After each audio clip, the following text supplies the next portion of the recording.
Hey, what's up, everyone? It's your pal that came in 1971, and while it might be gray and rainy out in Massachusetts, it's perfect weather for a comic book haul, in my opinion. This haul will have my usual mix of bronze, modern, copper, silver age, some keys, some fillers, some spec books. So let's get rolling, shall we? We're going to kick it off with some 90s Batman pickups, and we're going to kick it off with a bit of a dud. Batman Digital Justice, the original hardcover graphic novel back from the early 1990s. Just another example of a book that I was always curious about that I kind of missed out on when it initially came out. And I can see why no one has really talked about it because this is bad. The whole reason I picked it up is because this is the first time that computerized artwork was used on a Batman story, and I knew the artwork was going to be severely dated considering it's a computerized artwork from all the way back in the early 1990s, but the story is just like bad. Robin 3000 bad. I couldn't even get through it. So aside from the historical significance of it being the first first Batman story featuring computerized artwork, I wouldn't pick this up, aside from the historical significance. Onto some better Batman 90s pickups. Batman number 451. Happy to get this back into the collection. This features just a great Joker cover from the late great Norm Breyfogle. Another classic Batman comic from the 90s. Batman number 497, my second copy. And this is going to become another one of those books that I'm always going to pick up if I find it out there, like that $2 to $3 range. And this features, of course, the iconic Breaking of the Bat by Bane. Another re-entry into the collection, Batman Annual number 14, newsstand edition, featuring this fantastic Two-Face cover by the late great Neil Adams, which I didn't initially realize when I owned this book originally back in the 90s.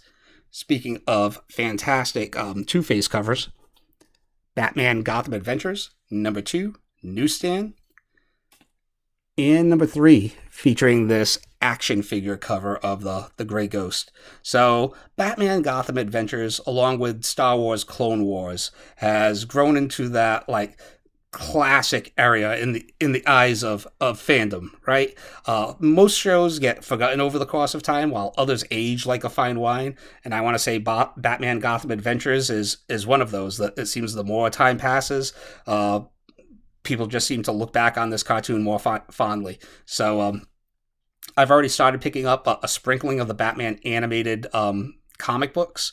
So if I can find these out in high grade and at newsstand, why not, right? Another one of my favorite pickups from the 90s, Witchblade number 10, which features the first appearance of Jackie Estacado. I'm probably mispronouncing his last name, butchering it most likely. But he was the Italian hitman that ended up becoming the Darkness, who is featured in the background of this cover, who was a favorite character of mine back in the 90s, especially when Garth Ennis and Mark Silvestri were the creative team on the title.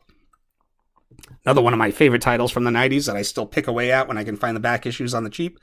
Deadpool, this is the -1 issue from his first ongoing series. Love it.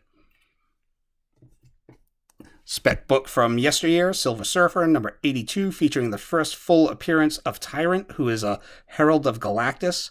So, do I believe that we'll ever see Tyrant make an appearance in the Marvel Cinematic Universe? Most likely not, and if so, it would probably be on the level of, a Taser face, I would assume, but I can't resist a cheap first appearance, especially for a couple of bucks. And I did like the Silver Surfer title from back in the 90s, 80s, 90s. Here's the Silver Surfer Annual, number 6, my second copy, which features the first appearance of Genis, who was the son of the original Captain Marvel from the Silver Age, who is definitely in my top 10 favorite Marvel characters. So happy to pick this up. The copy that I have, while it is high grade, it was not... this one is still in its polybag sealed, to get to the story short. Or to cut the story short, rather. Some 80s pickups. Avengers West Coast, number 55, featuring some fantastic John Byrne artwork, along with the first alleged appearance of the Dark Scarlet Witch, which I don't necessarily agree with. I think that happened in the Avengers back in the 70s, but that's what fandom has agreed on, so I'm just rolling with it. Let's make some room. Another second copy, Captain America number 310, and this features the first appearance of the Serpent Society, who will allegedly be featured in the upcoming Captain America New World Order movie. So hopefully that'll be good. Captain America number 341, another spec book from yesteryear, and this features the first appearance of the brother of Battlestar. Don't ask me why, but this book kind of spiked during the Captain America Winter Soldier streaming show days. So easy for me to say, as usual. Some nice Spidey 80s pickups, which I'm always down for. Peter Parker, the Spectacular Spider-Man, Annual number 4, which features the first appearance of the character who would become the Iron Cat, I believe? I don't know. A couple of upgrades. Peter Parker, Spectacular Spider-Man, number 131, part 3 of Kraven's Last Hunt. And they also had this one right behind it, number 132. So happy to pick that one up, especially number 131 in a newsstand. My copy had a bunch of spine ticks going down it, so very happy to pick these up. And if I'm being honest, that is probably my all-time favorite Spider-Man story. Sticking with Spidey, Amazing Spider-Man number 278. Anytime that I can snag anything from the original Hobgoblin saga, that's a good thing in my book. I pity the fool that doesn't know who the A-Team is from the 1980s. Now, unlike Batman Gotham Adventures and Clone Wars, this show has not grown fonder in the eyes of fandom, and it's just one of those shows from, like, while I loved it as a little kid, I cannot watch it as an adult. But I'm very happy to pick up the first appearance of the A-Team, especially in a newsstand, and the whole set, too, for like $10 out in the wild. Well, actually, no, it was $8. So, number 1. Number 2, I mean, come on, you have Mr. T squaring off with a sumo wrestler. And number 3, staying in the Copper Age, my second copy of DC Comics Presents number 52, featuring the first appearance of Ambush Bug, who was created by the late great Keith Giffen. Oh man, one of my top 10 all-time favorite creators. I loved his run on the Legion of Superheroes with Paul Levitz, as well as his Justice League run with J.M. DeMatteis and Kevin Maguire and Adam Hughes. Just classic stuff. Loved his Lobo stuff. He was such an impact on my life as a comic book fan. Loved his work, and he will be missed. I'll say the same thing here that I said on my IG post. Rest in peace, Mr. Giffen, and thank you so much for all the blah-ha-ha-ha-has. Moving on, Incredible Hulk number 282. This is my second copy, and this features the first time that the Hulk and the She-Hulk ever teamed up. And while I was digging around in the Hulks, I ended up picking up my second copy of the Incredible Hulk number 300 in my top 5 for all-time favorite anniversary issues. This is another one that I bought off the spinner rack and absolutely loved this book. Man. Highly recommended. All right, let's make a little bit more room for the last batch of books. A little bronze and silver to top it all off. So, astonishingly, my only Star Wars comic in this entire haul. Star Wars number 34. And while I already owned this book, this was an upgrade from my copy, as well as Conan number 47, the only Conan comic in this haul. Weird, right? Another definite upgrade for me. So back in the days, I used to buy so many Conan comics and Star Wars comic filler issues from the dollar bin. So while I'd never buy any wrecked copies, you can always find a better copy than the one that you find in the dollar bin usually. So that's what I did here. And they were only a couple of bucks a piece, so why not? Invaders number 23, featuring the first appearance of the Scarlet Scarab, who I guess this book, when did this book spike a little bit? I think it was when Moon Knight was out. Adventure Comics number 467, which features the first appearance of Steve Ditko's iteration of Starman. The first of the classic Slugfests.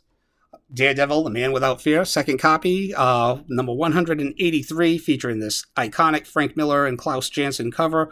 First time the Punisher and Daredevil ever threw down. Classic.